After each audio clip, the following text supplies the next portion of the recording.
Moore is with the Conservative Heritage Foundation. Welcome, Stephen.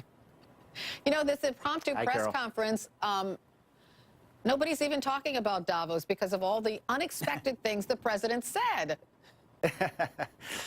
Yeah, well, on the immigration issue, that was kind of a breakthrough yesterday when Trump said this about these so-called dreamers. He was saying that, you know, if they've been productive and they have been working and so on, that they could not only become legal citizens, but potentially a path to citizenship. That's been, Carol, for the last 4, 5, 6, 7 years, an issue of dispute about whether these people who would be legalized could actually have a path to citizenship. By the way, I don't know if I would agree with that. I am in favor of a legalization path, but I'm not. I think a lot of conservatives are worried about the idea of citizenship because we worry that this will encourage more illegal immigration if you're rewarding these people. So Breitbart's calling Mr. Trump Amnesty Dawn because of that very thing.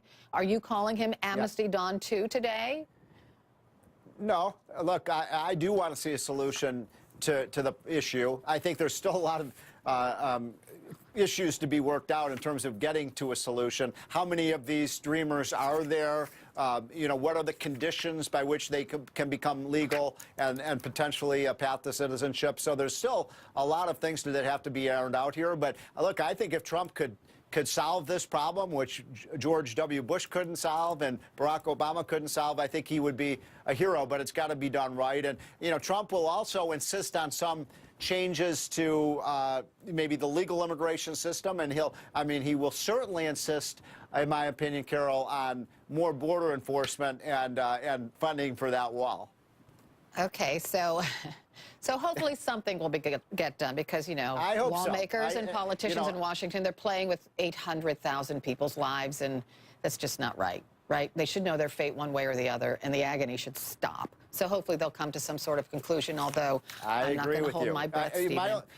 My only concern would be whether or not, you know, they can do this in the next 2 or 3 weeks, because remember, we had the government shutdown. They've opened it up for a few weeks, but I hope we don't run into that same problem we did over this past weekend where they don't have a resolution and then we have another government shutdown. I don't think that's going to happen, but look, I agree with you. This would be a wonderful thing after all these years to get this worked out and again, a path to legalization, but not necessarily to citizenship. Okay, so let's talk about Davos and what the president is doing there. He sat down with the British Prime Minister and said how much he likes her.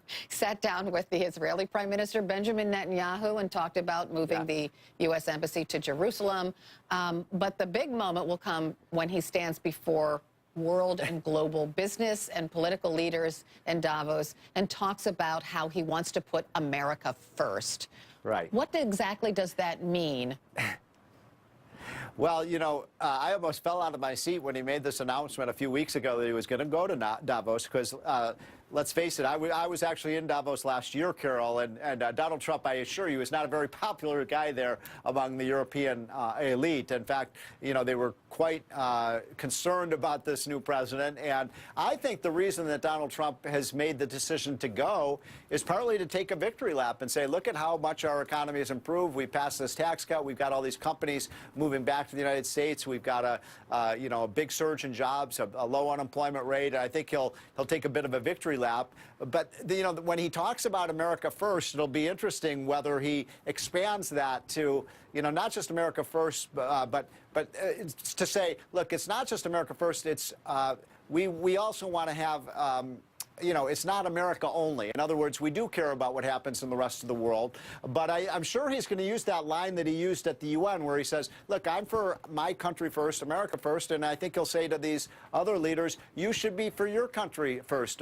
Merkel, you should be for Germany and so on and so forth. And we'll see how this is received by the intelligentsia and elite of Davos, because this is a very unusual thing for a president like Donald Trump to go and address a group that is not very much in support of his policies. No, it'll be interesting to see if he sticks to script or goes off the cuff. I kind of hope he goes off the cuff because I'd like to see their faces.